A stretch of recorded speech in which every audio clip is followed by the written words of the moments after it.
अच्छा किया। आदि पुरुष आदिस जिन, आदि सुविधि करता, धर्म धुरंधर परम गुरु, नमो आदि अवतार।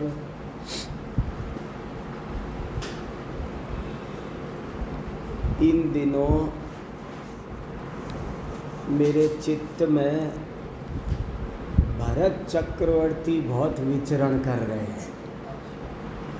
मैंने उनके बारे में अभी कई किताबें पढ़ी है। एक ये मेरे गुरुजी की है, भरत का अंतर्द्वंद, ये भी पढ़ी है। ये दोनों में है, गद्य में भी है और पद्य में भी है। मैंने दोनों ही पढ़ी है और ऑडियो में है तो वो भी मैंने सुनी है, बता रहा हूँ। उसके अलावा एक ये किताब ज्ञानमती माता जी की बहुत अच्छी किताब है, भरत का भारत। इसमें भरत की पूरी जीवनी बिल्कुल डिटेल में, इतने 200 पन्ने में उनकी पूरी कहानी, बहुत हमको भी जो बातें पता नहीं है ऐसी बारीक बारीक बातें, सब उनकी पूरी जीवनी, उनकी पूरी बायोग्राफी इसमें लिखी हुई है। ये भी किताब मैंने पूरी पढ़ी है। इसके अलावा एक भरतेश वैभव नाम का ग्रंथ है जो मूल में कन्नड़ भाषा में रत्नाकर कवि ने लिखा है, लेकिन अभी वर्तमान में वो हिंदी भाषा में भी उपलब्ध होता है। मैंने उसको भी पढ़ रखा है। अभी थोड़ा सा देखा, मेरे पास एक ही भाग मिला, उसके 3-4 भाग थे तो किसी को दिए होंगे, अभी थे नहीं मेरे पास में, तो एक भाग था वो मैंने पढ़ा। होगी, ज़रूर होगी। बाद में वो दोनों तीनों इकट्ठे होकर के भी कहीं से छपे हैं। हाँ, और वैभव शब्द से मुझे आत्मा का वैभव भी याद आया। अपन आत्म वैभव पढ़ रहे थे ना अभी, इन दिनों अपन ने 47 शक्तियों पर स्वाध्याय किया है।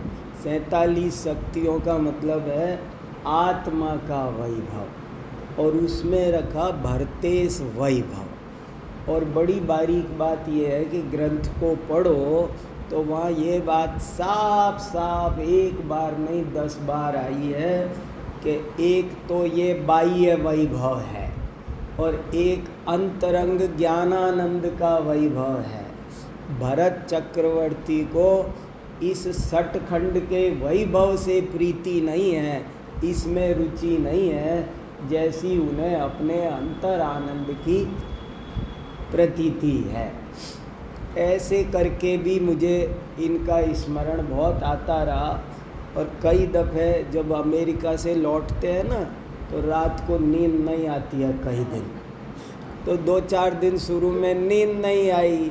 मैंने कहा कोई बात नहीं, मेरे पिताजी कहते थे रात्रि का जागरण सार, रात्रि में जगना साधकों के लिए साधना की दृष्टि से एक बहुत बड़ा वरदान होता है, क्योंकि उस समय कोई विकल्प नहीं होता, न जा तो कहीं सकते ही नहीं, किसी को फ़ोन भी नहीं। मान मेरा मन करे ना अमरेश जी को फ़ोन कर लूँ तो वो भी विकल्प टूट जाता है।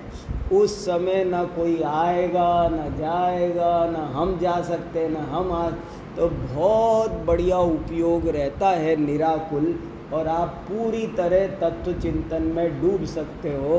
तो मैंने उसका बहुत फ़ायदा उठाया।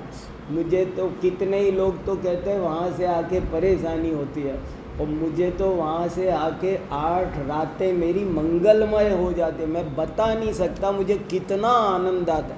मैं पूरी रात इतना अच्छा स्वाध्याय करता हूँ, चिंतन करता हूँ, मेरा बहुत अच्छा 24 घंटे में 1 घंटे 2 घंटे में मेरी नींद का काम शरीर पूरा कर लेता है।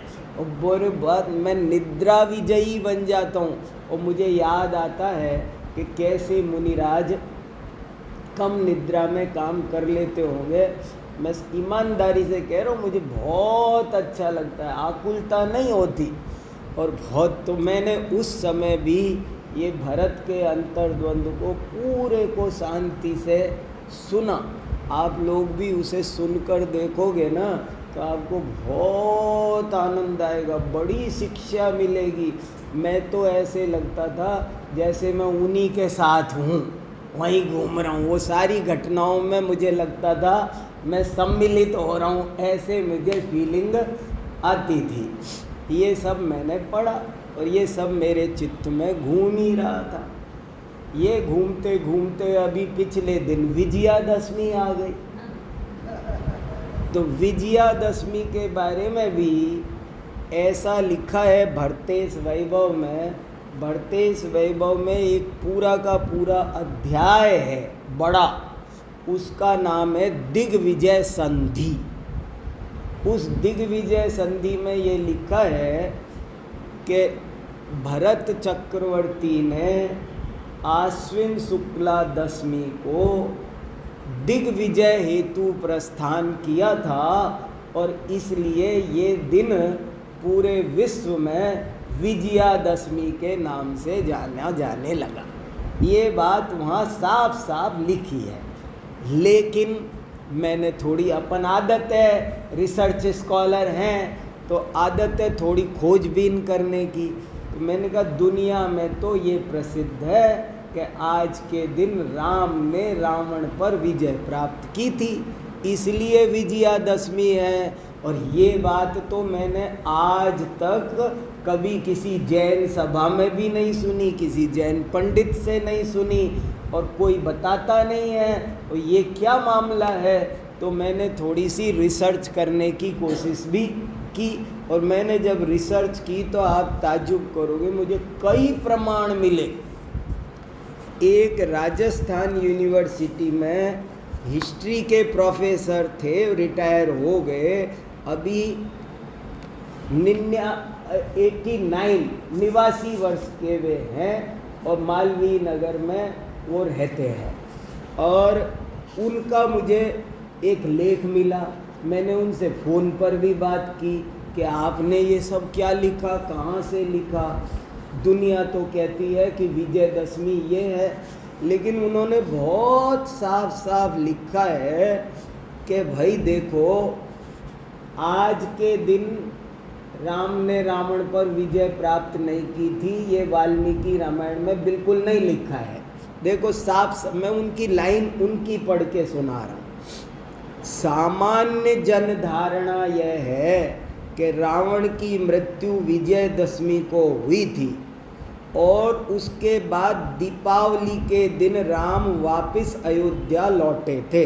देखो क्या नाम बताया ना आपको मैंने, प्रोफेसर योगेश चंद्र शर्मा, इतिहास के प्रोफेसर, वो लिख रहे हैं। देखो जैन विद्वान नहीं, कोई जैन पंडित कहे तो अपनी सेटिंग बिठा रहा होगा, लेकिन नहीं, वो लिख रहे हैं आम जनता में ये प्रचलित है कि रावण की मृत्यु विजयादशमी को हुई और उसके बाद दीपावली के दिन राम अयोध्या लौटे, ये आम जनता में। किंतु तथ्यों को देखते खोजते हुए ये दोनों ही बातें गलत सिद्ध होती हैं। रामायण के अयोध्या कांड 3 सर्ग के 4 श्लोक के अनुसार मूलतः राम का राज्याभिषेक चैत्र मास में होना तय हुआ था और उसी माह उन्हें 14 वर्षों के लिए वनवास जाना पड़ा था। इसके अनुसार 14 वर्ष चैत्र मास में ही पूरे होते हैं, आश्विन या कार्तिक मास में पूरे नहीं होते हैं। रावण वध भी चैत्र में ही हुआ था। रावण वध के बाद उसकी अंत्येष्टि हुई और विभीषण के राज्यारोहण में थोड़ा ही समय लगा, क्योंकि राम को भरत की चिंता हो रही थी। उधर वनवास की अवधि भी पूरी हो रही थी और उन्हें निश्चित समय पर अयोध्या 14 वर्ष के भीतर भीतर लौटना जरूरी था, क्योंकि भरत ने ये प्रतिज्ञा दी थी उनके, इसलिए राम ने विभीषण के इस आग्रह को भी स्वीकार नहीं किया। वाल्मीकि रामायण में लिखा है कि आप कुछ दिन और लंका का आतिथ्य स्वीकार करें। तब विभीषण ने उन्हें पुष्पक विमान से अयोध्या भेजा, जिसमें वो पहले भारद्वाज आश्रम अयोध्या पहुँचे। वह दिन चैत्र शुक्ला पंचमी का था।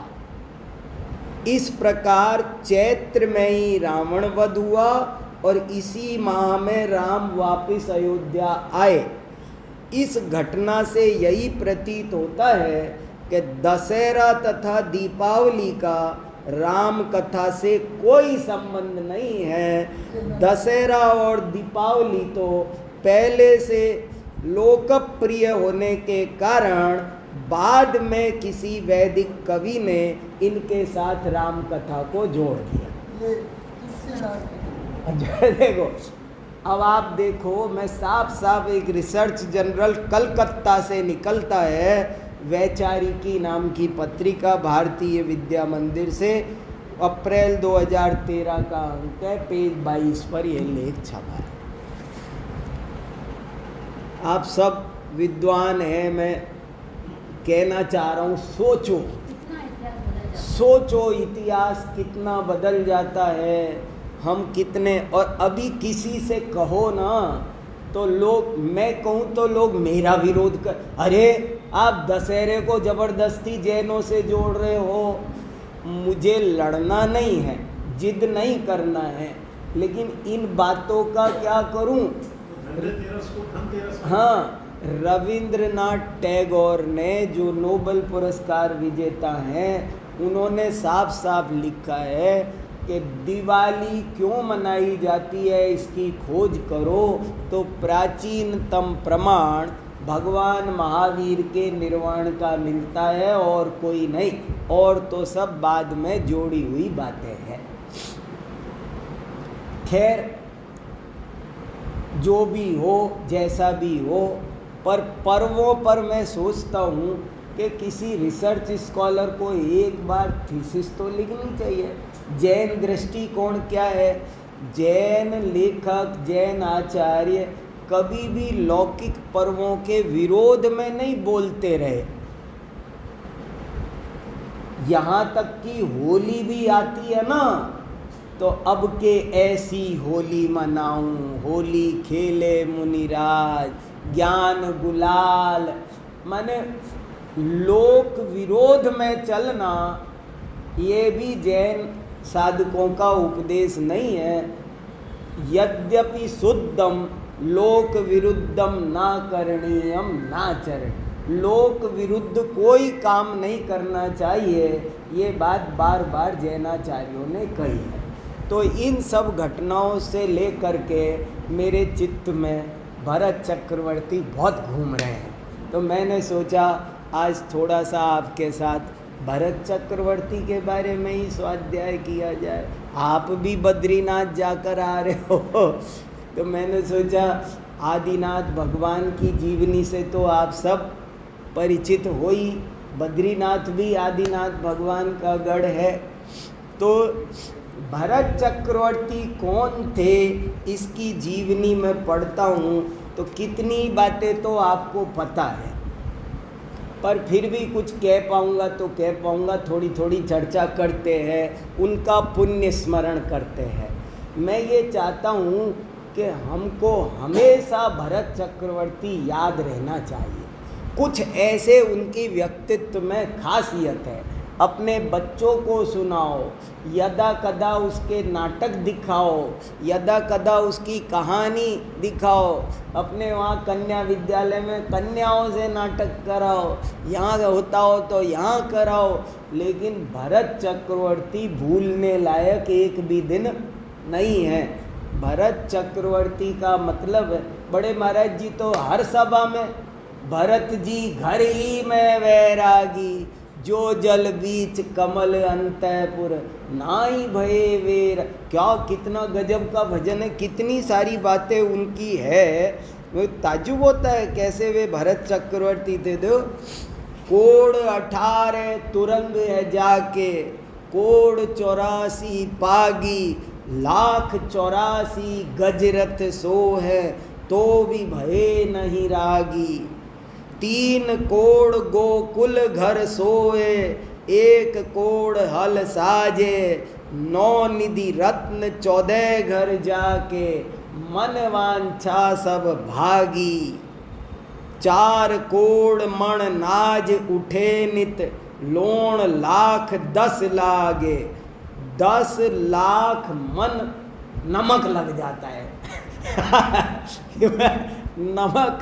नमक कितना लगता है घर में? इतना खाना बनता है कि हाँ, इतना भोजन बनता है कि इतना नमक रोज चाहिए। अरे कितनी बड़ी बात है। क्या मतलब भरत का व्यक्तित्व अद्भुत ही है। मैं तो पिछले 15 दिन से 1 महीने से डूबा हुआ हूँ। तो 3 ही दिन में तो हाँ, मैं तो पिछले संडे ही सुनाने वाला था आपको भरत चक्रवर्ती। नहीं, अभी बता रहा हूँ, सुनो सुनो सुनो, सब आ रहा है, चिंता मत करो, अभी सब आएगा। देखो ये 2 लाइन बची, ये भी पढ़ी लेते, भजन पढ़ा तो। कोड़ थाल कंचन मणि सोए, करोड़ों थाल सोने के मणियों के की थालियां थी। नाई भया सोई रागी। अभी मैं जयपुर में एक जैन इकोनॉमिक्स पर प्रवचन करके आया हूँ। लक्ष्मी की प्राप्ति कैसे होती है, धन कैसे मिले, तो जैन आचार्यों ने इस पर बहुत चिंतन किया है और सिद्ध किया है बड़े वैज्ञानिक तरीके से, युक्ति से, कि लक्ष्मी जैसे जनता सोच रही है, अज्ञानी सोच रहे हैं, मैं बेईमानी करूँ तो आएगा, मैं छल करूँ तो आएगा। अच्छा छल छोड़ो, मैं लोभ करूँ चाहूँ तो आएगा। नहीं, लक्ष्मी की प्राप्ति कैसे होती है, मैं कमाऊँ तो आएगा। लक्ष्मी ना छल से प्राप्त होती है, न लोभ से प्राप्त होती है, न कमाने से, आकुलता करने से प्राप्त होती है। लक्ष्मी तो पुण्य की दासी है, पुण्यवानों के छप्पर फाड़ के बरसती है। जो धर्म भरत चक्रवर्ती लक्ष्मी चाहते नहीं थे। एक आदमी लक्ष्मी चाहता है और सुबह से शाम तक खोके पर बैठता है, सब छोड़ता है, भूखों मरता है। कितनी जीव आकुलता लक्ष्मी के लिए मरता है, पाप करता है सैकड़ों, अपने को दुख देता है, अपने परिवार को दुख देता है, और उसे भी वो लक्ष्मी नहीं मिलती जो लक्ष्मी को बिल्कुल नहीं चाहते हैं। उनके पास में ऐसी अपरंपार लक्ष्मी बरसती है। बताओ, एक कंचन मणि का थाल कमाने में पूरी जिंदगी बीत जाएगी, नहीं मिलेगा। और यहाँ देखो क्या मतलब, ये सब कला है और जैन आचार्यों का दृष्टिकोण हमको समझना पड़ेगा। कहाँ ध्यान है, ध्यान कहाँ है? कोड़ थाल कंचन मणि सोहे, नाई भया सोई रागी। ज्यों जल बीच कमल अंतःपुर, नाई भये वे रागी। भविजन होय सोई उर धारो, सोई पुरुष बड़ भागी। जो भरत चक्रवर्ती को याद रखते हैं वे ही बड़े भाग्यशाली हैं। भरत चक्र हाँ हाँ, ये तो सब पुण्य का खेल है। ये सब पुण्य की, लक्ष्मी पुण्य की दासी है। और रोज हम दुनिया में देखते, आंखों से देखते हैं, लखपति को खगपति बनते हैं, रोडपति को करोड़पति बनते हैं। अपन देख रहे हैं ना, रोज आंखों से देख रहे हैं ना। हमको एक वाक्य और सोच रहा था मैं कि भरत चक्रवर्ती को हम याद करते हैं, और फिर हमारा जीवन नहीं बदल रहा, फिर हमारा चिंतन, हमारा जीवन, हमारा काम करने का तरीका, हम जरा जरा सी बातों के स्ट्रेस को मैनेज नहीं कर पा रहे हैं। हमारे देश का नाम भारत रखा हमारे पूर्वजों ने, वो इसीलिए रखा कि कोई भूल ना जाए, एक भी बच्चा भूल नहीं। भारत नाम क्यों रखा होगा, सोचो क्यों रखा होगा? इसलिए रखा कि इसके एक एक बच्चे को 24 घंटे दिमाग में याद रहना चाहिए, मैं भारतीय हूँ, मैं भारतीय हूँ, मैं भारतीय हूँ, मैं भारत का, मेरा देश भारत है, मैं भारत का वंशज हूँ। मैं भारत का वंशज हूँ माने इतने बड़े 6 खंड के वैभव में जो पानी में कमल की तरह रहते थे, तो मेरे पास में क्या है? नहीं बताओ, जरा जरा सी कोई हमारे पास संपदा है, कोई है, कुछ है, लेकिन आकुलता, पागल हो गए हैं। इसलिए भरत चक्रवर्ती यदि हमारे चित्त में रहेंगे तो हम बहुत अच्छे से अध्यात्म साधना कर पाएंगे। उनका वे रहते बाहर थे लेकिन जीते अंदर थे। 24 घंटे कैसी प्रकृति थी, उनकी पूरी जीवनी पढ़ोगे तो पता चलेगा। भरत चक्रवर्ती का जन्म भी चैत्र कृष्णा नवमी को उसी दिन हुआ था जिस दिन आदिनाथ भगवान का हुआ था। आदिनाथ भगवान का जन्मदिन ही उनका भी जन्मदिन है और उनकी आयु 84 लाख पूर्व थी और वे भी सर्वार्थ सिद्धि में से आए थे हेमेंद्र पद से। और उससे पहले वे बहुत बड़े जिनकल्पी मुनि महाराज थे। जिनकल्पी मुनि महाराज समझे? मुनियों में सर्वश्रेष्ठ मुनि को कहा जाता है। 2 तरह के मुनि होते हैं, स्थविर कल्पी और जिनकल्पी। जिनकल्पी मुनिराज एकल विहारी जिनेन्द्र के समान महा परम शुद्ध वृद्धिंगत चारित्र के धनी ऐसे मुनिराज थे और महातप करके वे सर्वार्थ सिद्धि पधारे और सर्वार्थ सिद्धि से आकर यहाँ पर ऋषभ देव के सबसे बेटे यशस्वती के, ऋषभ देव के 101 पुत्र थे। 2 पत्नियाँ थी, नंदा और सुनंदा। नंदा का दूसरा ही नाम यशस्वती। यशस्वती के 100 पुत्र थे और एक ब्राह्मी नाम की पुत्री थी। 100 पुत्रों में सबसे बड़े भरत थे और ब्राह्मी नाम की पुत्री थी। और इधर सुनंदा के बाहुबली नाम का पुत्र था और सुंदरी नाम की पुत्री थी। और सब कहानी आपको पता है, ज़्यादा उसमें से मैं तो कुछ नई बात कहने के लिए एक लिंक जोड़ता हूँ। जब ऋषभ देव मुनि बने तो उन्होंने भरत चक्रवर्ती को सबसे बड़ा होने के कारण राजा बनाया और भरत चक्रवर्ती अयोध्या के राजा बन गए। अब वो राजा बने, इसके बाद में एक दिन की बात है कि वे राज दरबार में बैठे थे। बहुत शांति से राज दरबार चलता था और सब वर्णन इसमें बहुत अच्छे से आया है। भरत चक्रवर्ती क्या सोचते थे? प्रातः उठकर प्रथम ही नमोकार का जाप, सुबह उठ 24 घंटे जिनका ध्यान आत्मा पर रहता है, ऐसे दृष्टांत उसमें आए महापुराण में।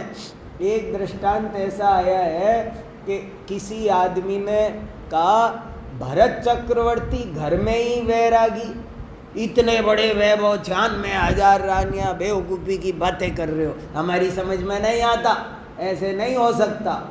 तो राज दरबार में चर्चा कर ली। तो भरत चक्रवर्ती सब समझाने लगे। सब आपस में साधर्मी की तरह बैठे थे सभा में। तो चक्रवर्ती भी बोले, ज्ञानियों की दशा ऐसी ही होती है। सम्यक दृष्टि सभी ऐसे होते हैं। तो क्या बोले वो? सभी सम्यक दृष्टि ऐसे होते हैं। वे दुकान पर बैठते हैं पर दुकान उनमें नहीं बैठती है। वे घर में रहते हैं पर घर उनमें नहीं रहता है। चिन्ह मूरत दृगधारी ऐसे ही रहते हैं। वे नरक में हो तो ऐसी सम्यक दृष्टि की क्या परिणति होती है। एक दिन राज दरबार में ये टॉपिक चल रहा था, सभी चर्चा कर रहे थे और भरत चक्रवर्ती भी उसमें पार्टिसिपेट कर रहे थे। तो चर्चा करते करते भरत ने कहा अच्छा एक एग्जाम्पल देते हैं आज। तो उस आदमी से कहा ऐसा करो, ये राज्य आपका समझ लो, ये महल आपका, 96,000 रानियाँ, अब आप जाओ इसमें घूम के आओ। मगर हाथ में ये एक कटोरा दे दिया तेल का कटोरा दिया फुल भर के। बोले ये कटोरा लेके जाओ, बढ़िया बढ़िया पकवान हैं, सब खाओ, जो मन में आए वो करो, पर कटोरा हाथ से कहीं रखना नहीं, तुम्हारे हाथ में रहना चाहिए। और न केवल कटोरा हाथ में रहना है, इसकी एक बूंद भी छलकना नहीं है। अगर छलक गई तो तुम्हारे साथ में ये नंगी तलवार लेके चलेंगे 2 लोग, और अगर गिर गई तो समझ लेना फिर नहीं बच पाओगे, हाथ जोड़ो कुछ करो। तो वो जाओ तुम। गया हो, तब तो चर्चा ही तो चल रही थी। तो गया और भरत चक्रवर्ती ने पीछे से उनको सब समझा ही दिया था कि भैया तलवार लेके जाना जरूर है, पर कुछ हो जाए उल्टा सीधा तो कुछ करना धरना नहीं है। तो गए लौट लाट के आया। जब लौट के आया तो उन्होंने पूछा अब वर्णन करो, क्या क्या देखा, कितना आनंद आया, कितना भोगा तुमने, बताओ। ओए महाराज मेरा ध्यान तो 1 सेकंड भी कटोरे से नहीं हटा। बोले बिल्कुल ऐसे ही है।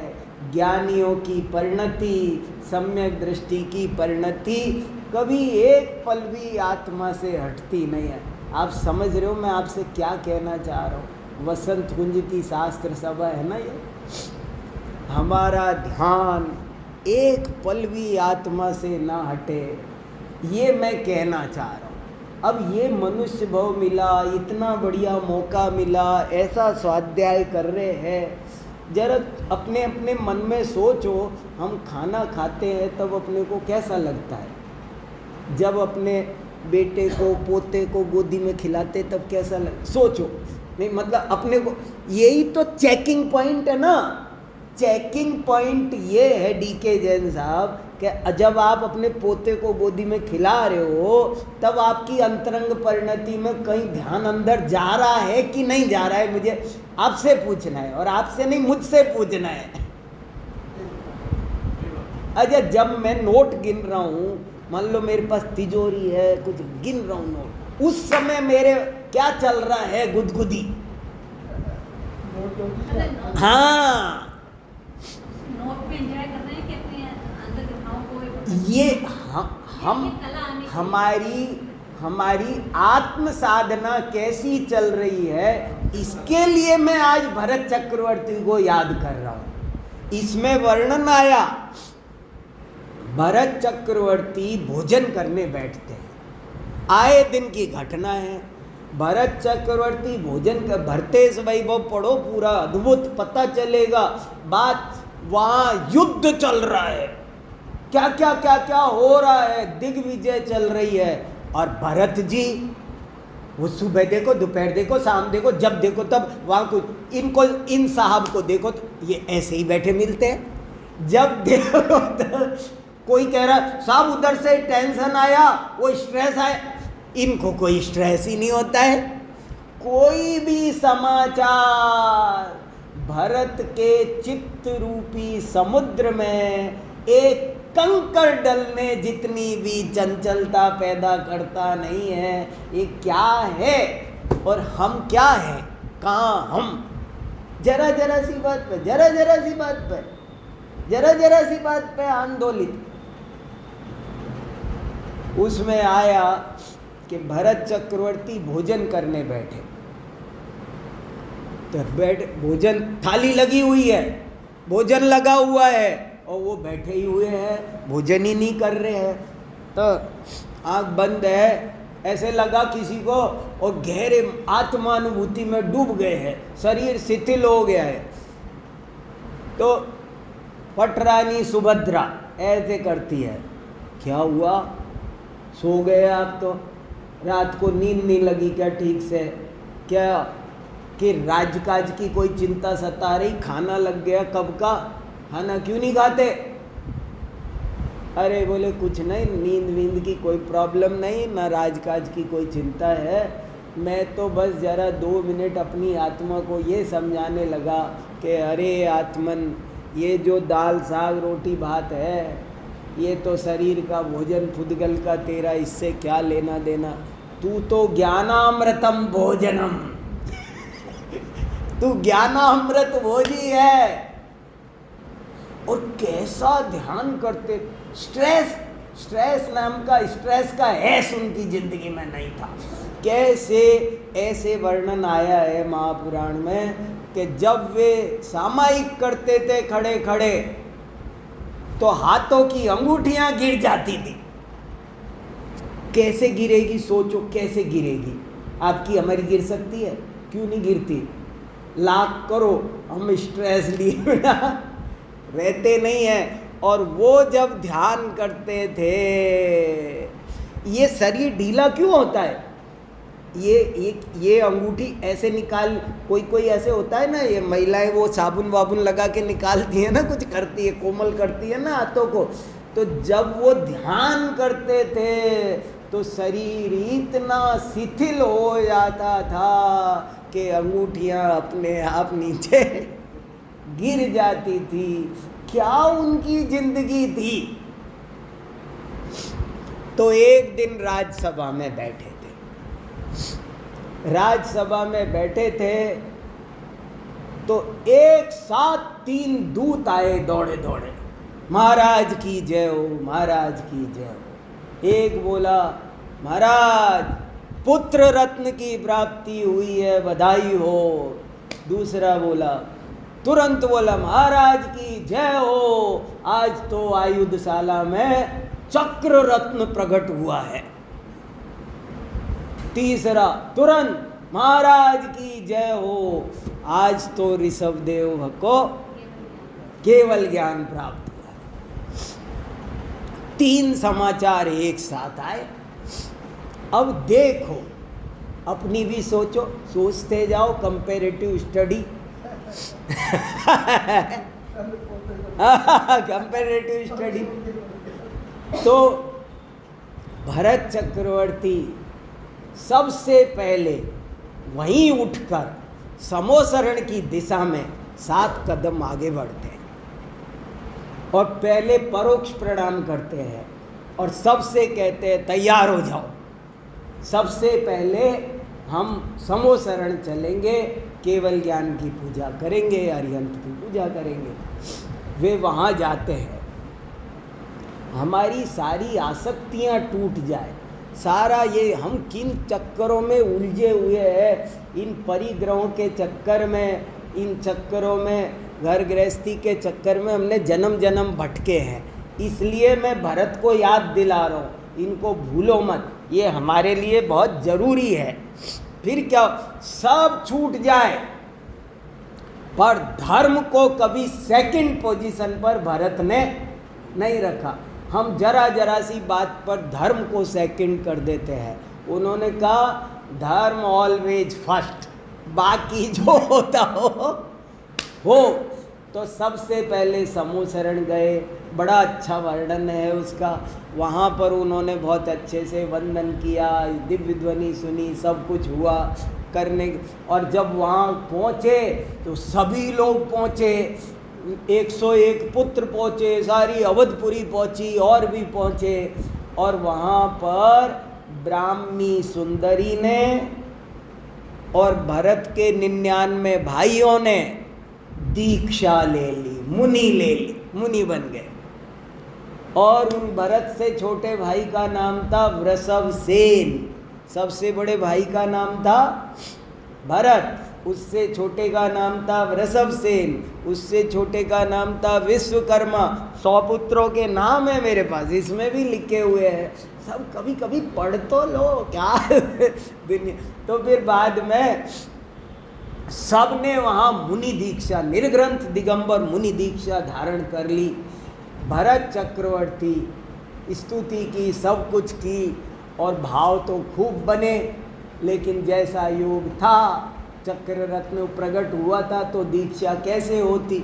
उनको चिंता इसमें आया है कि मंत्री चिंता कर रहे थे भरत की मुद्रा देख करके कि कहीं भरत जी भी अभी दीक्षा ना ले ले, क्या होगा। सब ले ही रहे हैं, लेकिन ले ला करके सब कुछ होने के बाद भरत जी लौट के आए। लौट के आकर पुत्र जन्म का उत्सव मनाया, और उसके बाद में चक्र रत्न का उत्सव मनाया। तो चक्र रत्न के उत्सव में ढीलापन करेंगे करेंगे, चलेंगे चलेंगे। देख मंत्री याद दिला, महाराज महाराज कुछ करो कुछ करो, महाराज कुछ करना है कुछ करना है। और उसी में एक चर्चा आई कि सब लोग कह रहे हैं, उनकी माँ भी कह रही है कि मेरा बेटा बड़ा भाग्यशाली है। तो सब तरह तरह से भरत की प्रशंसा कर रहे हैं।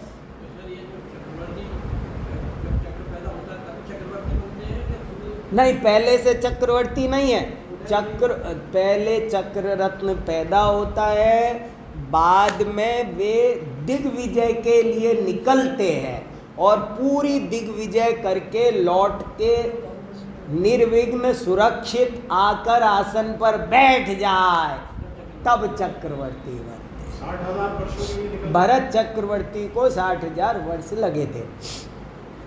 समझने की एक बात ये इंटरेस्टिंग है कि अब चक्र रत्न का उत्सव हो रहा है। केवल ज्ञान की बात सुना दी आपको शॉर्ट में, और भरत पुत्र जन्म की सुना दी। अब चक्र रत्न की बात चल रही है। तो चक्र रत्न की बात में सब उनकी प्रशंसा कर रहे हैं, कॉन्ग्रेचुलेशंस, बधाइयाँ, बड़े बड़े सब गिफ्ट विफ्ट जो होता है अपने यहाँ जो होता है वहाँ भी थोड़ा थोड़ा होने लगा सब। तो कहते कहते माँ भी, और किसी ने कहा, माँ बोली मेरा बेटा बड़ा भाग्यशाली। एक शब्द ये मुंह से निकला, भरत चक्रवर्ती। माँ और कुछ भी शब्द कह रहे हैं सब लोग। अब मैं कुछ किसी पर कुछ नहीं कहना चाहता, लेकिन कम से कम ये शब्द नहीं चलेगा। मैं और भाग्यशाली, मैं तो अभागा हूं। भाग्यशाली तो वे हैं जिन्होंने दीक्षा ले ली। बताओ, बोले मैं, मेरे जैसा अभागा कौन होगा कि जिस दिन केवल ज्ञान हुआ, जिस दिन से दिव्य ध्वनि शुरू हुई, उस दिन ये मेरी छाती पे आके बैठ गया चक्र, और अब मैं नहीं जा सकता। बताओ, उसके अंतरंग भाव विचार करो, उसकी परिणति विचार करो, उसको कितना आनंद आ रहा है उस वैभव में। वो कह रहा है कि भाग्यशाली वे हैं जो अब रोज दिव्य ध्वनि सुनेंगे। हाँ हाँ, वे भाग्यशाली हैं कि मैं भाग्यशाली हूँ। ऐसी उनकी भावनाएं थी। उनके अंतरंग को आप देखने की कोशिश करो, ये मैं कहना चाह रहा हूँ। फिर साहब इसके बाद में दिग्विजय के लिए प्रस्थान हुआ, तो उसका भी बहुत अच्छा उत्सव मंदिर से बना है। मंदिर में पूजा की है, कई दिन ध्यान किया है, रात्रि जागरण किया है, अच्छे से जागे हैं, और बोले मंदिर से ही जाएंगे। और आज श्विन शुक्ला दशमी को दोपहर में जब अभिजीत मुहूर्त था तब भरत चक्रवर्ती ने दिग्विजय के लिए सेना के साथ में प्रस्थान किया और लोक में आज का दिन विजयदशमी प्रसिद्ध हो गया। विजयदशमी दिग्विजय की वजह से। और फिर कैसी कैसी विजय हुई, कहीं एक बूंद खून की नहीं गिरी। कहने को तो दिग्विजय है, नाम तो दिग्विजय है। एक पड़ोसी राजा को जीतना हो तो कितनी लड़ाइयाँ होती है। अपन इतिहास में रक्तपात होने की कहानियाँ खूब पढ़ते हैं। जरा जरा चित्तौड़ के एक छोटे से किले पर कितना खून बह गया, जरा जरा सी बातों पर। हैदराबाद की कुर्सी लेने के लिए कितना खून बह गया, लेकिन इतनी बड़ी दिग्विजय हो गई मगर कहीं पर एक बूंद खून की नहीं बही। और सब प्रेम भाव से, मैत्री भाव से प्रथम चक्रवर्ती थे। सारा भरतखंड, ना कोई रोड थे ना कोई और व्यवस्थाएं थी, तो सब व्यवस्थाएं होती चली गई और सबसे रिश्तेदारियां हो गई। पूरा भारत भरतखंड एक परिवार बन गया, बहुत बड़ा एक कुटुंब बन गया। वहाँ कोई छोटा बड़ा नहीं था, हार जीत नहीं थे, सब समधी। समधी जानते हैं क्या होता है? समधी ब्याई, ब्याई बोलते हैं ना, ब्याई। जैसे मान लो मेरे बेटी के ससुर मेरे क्या लगेंगे? समधी। तो समधी क्यों कहते हैं? कि समानता का जिनके साथ में व्यवहार होना है। समधी माने बुद्धि, तो समान बुद्धि वाले समान समधी। समधन समधी मैंने बहुत अच्छा उनका वो सब हुआ। और सब पूरा होने के बाद में बड़ी लंबी चौड़ी कथा है। आप 8 दिन की रामलीला करो ना, ऐसे एक भरत लीला हो सकती है, बड़ी शानदार पूरी कहानी दिखाई जा सकती है। और इसीलिए उस राजधानी का नाम अयोध्या है, क्योंकि युद्ध तो जहाँ युद्ध की जरूरत ही ना पड़े उस जगह का नाम अयोध्या, अवधपुरी। पर उसकी प्रकृति तब तक जीवित रही, देखो तो सही, उस वो नाम को आज सार्थक कर रही है कि दिग्विजय हो रहा है, फिर भी कोई युद्ध नहीं हुआ। अवधपुरी, जरा सा युद्ध हो तो कितनी, महाभारत में 18 लाख से भी ज़्यादा लोग मारे गए थे महाभारत के युद्ध में। और इसमें एक जी और 16 दिन में, 18 दिन में, और ये 60,000 वर्ष तक युद्ध चला, आक्रमण दिग्विजय चली, मगर कहीं किसी से चू नहीं करनी पड़ी, शांति से सब काम हो गया। और हो करके फिर देखो क्या होता है, बड़ी अच्छी कहानी है वो भी। हाँ,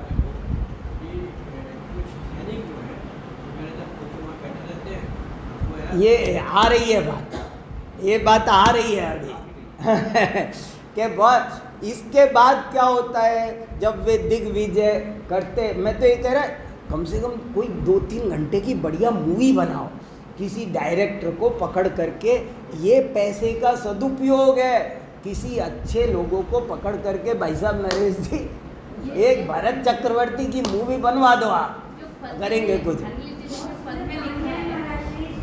है? हाँ हाँ, बहुत अच्छा, भेजना आप, सब ग्रुप में डालेंगे थोड़ी थोड़ी। ये चलो समय हो रहा है, मुझे भरत जी को मोक्ष पहुंचाना है। सुनो, तो वो सब दिग्विजय पूरी हो गई। उसके बाद में एक नेग होता है। नेग क्या होता है कि एक वृषभाचल पर्वत है, उस वृषभाचल पर्वत पर जाकर चक्रवर्ती को नाम लिखना होता है। तो मंत्री बोले महाराज चलो वो भी नेग पूरा करो, आप वहाँ नाम लिखो अपना। तो गए तो वो पर्वत पर कहीं भारत लिखने को जगह नहीं मिली, जबकि वहाँ केवल चक्रवर्ती नाम लिख सकते, कोई ऐरा गहरा नहीं लिख सकता, लेकिन पूरा वो चक्रवर्ती के नामों से भरा हुआ था। तो क्या करे, कहाँ लिखे भैया? सोच ही रहे थे भरत के रहने दो, जिसमें जगह, भरत कह रहे हैं रहने दो, नहीं लिखना, जगह नहीं है। इतने में वो सोचे और कुछ बोले, इतनी देर में तो मंत्री ने चल के आगे जरा सी जगह एक नाम दूसरे का मिटा दिया और कहा महाराज है जगह, लिख दो अपना नाम। भरत ने माथा ठोक लिया कि हे भगवान, आज मैंने किसी दूसरे चक्रवर्ती का नाम मिटा करके मैंने अपना नाम लिखा है, आने वाले समय में ऐसे ही कोई मेरा नाम मिटाएगा, दूसरे का लिखेगा। अनित्य भावना का चिंतन करते करते वे फिर वहाँ आत्मानुभूति में डूब गए।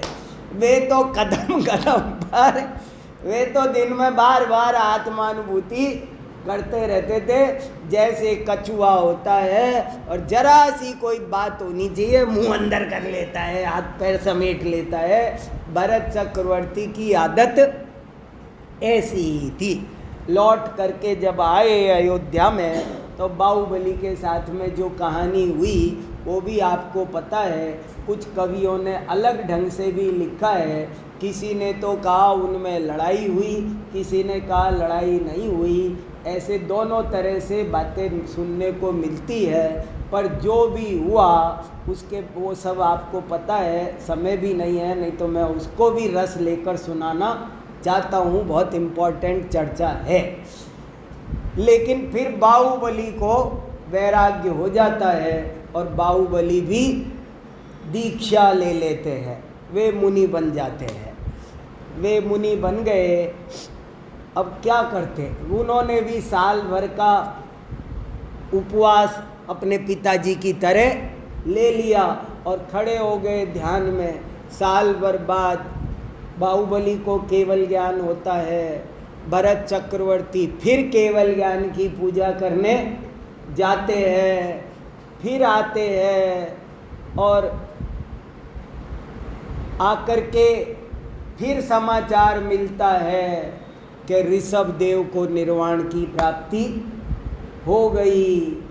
तो भरत चक्रवर्ती फिर निर्वाण को पूजा करने जाते हैं, पूजा करके आते हैं। मन में किंचित खेद भी होता है। वहीं उसके एक आध दिन पहले एक आध ऐसी वैसी घटनाएं भी हुई है, जैसी अभी DK जैन साहब कह रहे थे। चक्रवर्ती जब पूरी दिग्विजय कर आता है तो किसी ने कहा कि ये जबरदस्ती चक्रवर्ती बन गए, भाई साहब ने हाथ ही नहीं हिलाया। अरे जो कुछ मेहनत की सेना ने की, इन्होंने तो ये तो जब देखो तब पद्मासन लगा के बैठे थे, खड़गासन लगा के बैठे थे, ये तो अपना कुछ करते ही नहीं थे। सब योजनाएं मंत्री बना रहे थे, काम करना पड़े। इन्होंने तो एक कागज भी नहीं उठाया, इन्होंने तो हाथ में कुछ लिया ही नहीं। और चक्रवर्ती कौन बन रहा है जी? तो बोले ये बलवाल ने ऐसे कानाफूसी फिर फैल गई। तो वही तत्व चर्चा का माहौल राज दरबार में प्राचीन काल में हमारे यहाँ राजा नहीं होते थे, राजर्षि होते थे। राजर्षि माने राजा होते हुए भी ऋषि की तरह रहते थे। तो उन्होंने कहा ठीक है, किसी ने कहा परीक्षण हो जाए, तो परीक्षण हो गया। भरत चक्रवर्ती ने मजाक में किसी को कहे बिना ऐसे कहा, लेकिन आज मैं सुबह उठाऊं तब से ये उंगली टेढ़ी हो रही है, पता नहीं क्या सोने में चक्कर पड़ गया और ये सीधी नहीं हो रही है। जैसे अपन कहते हैं ना आज गर्दन अकड़ गई, ऐसे बोले ये मेरी उंगली अकड़ गई, आप लोग कोई सीधा कर दो। तो सब जने अलग अलग आए, इकट्ठे आए, मगर वो उंगली पूरी सेना उंगली खींच रही है, हाथियों से खिंचवा रही, मगर उंगली सीधी नहीं हो रही। फिर भरत ने कहा ये रही, ये माने कैसे अतुल बल के धनी थे। आदिनाथ भगवान को जब निर्वाण हुआ तो उन्होंने कैलाश पर्वत पर 72 चैत्यालय बनवाए, जो उन चैत्यालयों का प्राचीनतम प्रमाण मिलता है। और ये मिलने के बाद में भरत चक्रवर्ती एक दिन बैठे थे, कई तरह की घटनाएं, इधर 2 ही 3-4 दिन की बात है, जब ऋषभ देव को केवल ज्ञान हो गया तो वो ही धुन चल रही थी, उसी मूड में थे। और एकाएक दर्पण देखते हुए महापुराण के अनुसार उन्हें अपने सिर में सफ़ेद बाल भी एक कान के पास दिख आया। कान बताओ एक बार वो दिखा और उन्होंने भी मुनि दीक्षा ले ली, वैराग्य हो गया, बारे भावना भाग करके, और अंतर मुहूर्त में 48 मिनट में ही केवल ज्ञान प्राप्त कर लिया। और इसके बाद 1 लाख वर्ष तक उनके प्रवचन होते रहे, दिव्य ध्वनि खिड़ती रही। और जब 1 लाख वर्ष पूरे होने को आए तब उन्होंने भी योग निरोध करके कैलाश पर्वत से मोक्ष की प्राप्ति की। ये भरत जी की कहानी है। हम सबको इससे अध्यात्म की, आत्मानुभूति की शिक्षा मिले, यही मेरी मंगल कामना है। हाँ हाँ हाँ। और अरे बहुत सारे डाटा जो मैंने सुनाए नहीं आपको, क्या करूं, समय में पूरा